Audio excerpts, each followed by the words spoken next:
Amy, let me tell you about a magical place that is so exactly designed to be enclosed space, year-round fun for the whole family that I bet you already know what I'm going to say before I even say the name. Let's say it together on three. 1, 2, 3. Great Wolf Lodge. You got it, Amy. My kids loved Great Wolf Lodge when we went. You probably already know that it has a huge indoor water park with a wave pool, lazy river, a bunch of massive water slides. But then your pack can hit the other attractions because wait, there's more. Great Wolf Lodge has adventure-packed attractions like Magi Quest, a live-action game kids can play throughout the lodge, plus the Northern Lights Arcade. Spent some quality time there, so your kid who loves the lazy river and your kid who loves fantasy games will both have a great time. Great Wolf Lodge also offers great dining options and complimentary daily events like nightly dance parties, all under one roof. Unpack the car once and you're settled in to have fun. And with 22 lodges across the country, you're always a short drive away from adventure. We've both had such great times at Great Wolf Lodge, so bring your pack together at a lodge near you. Learn more at greatwolf.com and strengthen the pack. Welcome to Ask Amy from What Fresh Hell Laughing in the Face of Motherhood, solving the parenting question of the week so you don't have to. This week's question comes from Jessica, who went to our Facebook page at What Fresh Hellcast.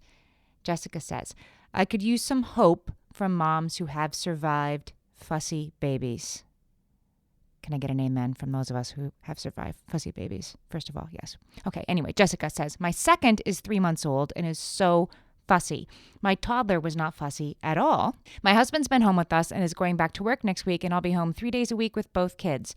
The baby only naps 30 minutes at a time and gets tired very quickly. Ugh, I'm dying for spring. Anyways, any moms have babies that outgrew their fussiness?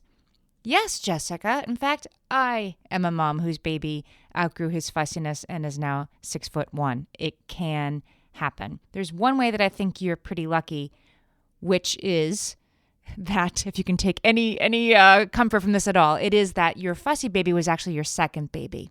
So you are at least very clear that my baby is fussy, not my parenting is faulty. I don't know how to do this. I'm bad at this. This will be like this forever. You at least have the clear enough perspective of this is something about this kid in particular.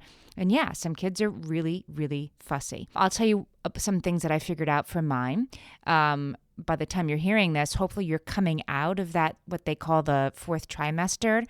You know, newborns aren't really ready to be born. They liked it better inside. And so the more you can recreate the sound of the womb, lots of white noise, lots of shushing right in their ear, lots of bouncing. My very fussy baby, I had one of those yoga balls, that you use at the gym, one of the big ones, and I would sit on that and bounce him.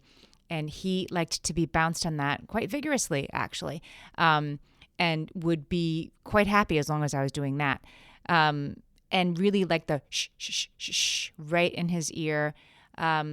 All of that stuff I got from Harvey Karp's book, The Happiest Baby on the Block. So if you don't have that book, I would get it. He basically just suggests all this, that they need more noise, more motion than you think they would to sort of recreate the womb. Another thing I found for my fussy baby was keeping him upright really helped. Once we deduced that he was sleeping better, as in at all, in a car seat or a baby seat, but he wasn't sleeping in the crib, we realized that it was the putting him upright helps. Now that gets tricky, and I'm not going to give any particular advice because, that's very charged where it is and isn't safe for babies to sleep. But I will say that keeping your baby's head elevated during nap time when you can did, for me, make the baby's nap time last a little longer. A sling is a great way to have a baby safely sleep upright. A sling, I preferred the stretchy slings, and they were also great because when you have a baby and a toddler, you can be holding the fussy baby hands-free while also helping the toddler do something. I really found them so helpful. Now, my very fussy baby hated the sling. He hated everything, but he hated the sling. So maybe it will or won't work for you, but for babies for whom it works, they are lifesavers. Overall, I'd say, Jessica, you should do what you need to do to get a little peace now. If you find that the baby only sleeps when somebody's holding her, then just, let your sister come over and hold the baby, right? Let your father-in-law push the stroller around the block for half an hour.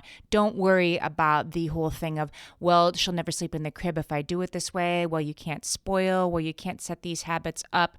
You need sleep. So does the baby. And you'll be able to fix that down the road. So in the short term, because this is a short-term problem, your baby will outgrow the fussiness. In the meantime, do what you need to do for everybody to get a little bit of rest.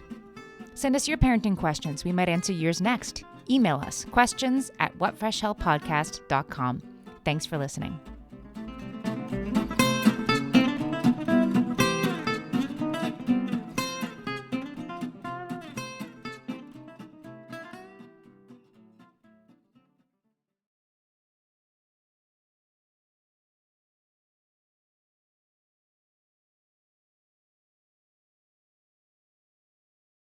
Close your eyes. Listen to Monday.com. Feel the sensation of an AI work platform. So flexible and intuitive, it feels like it was built just for you. Now open your eyes, go to Monday.com, start for free, and finally breathe.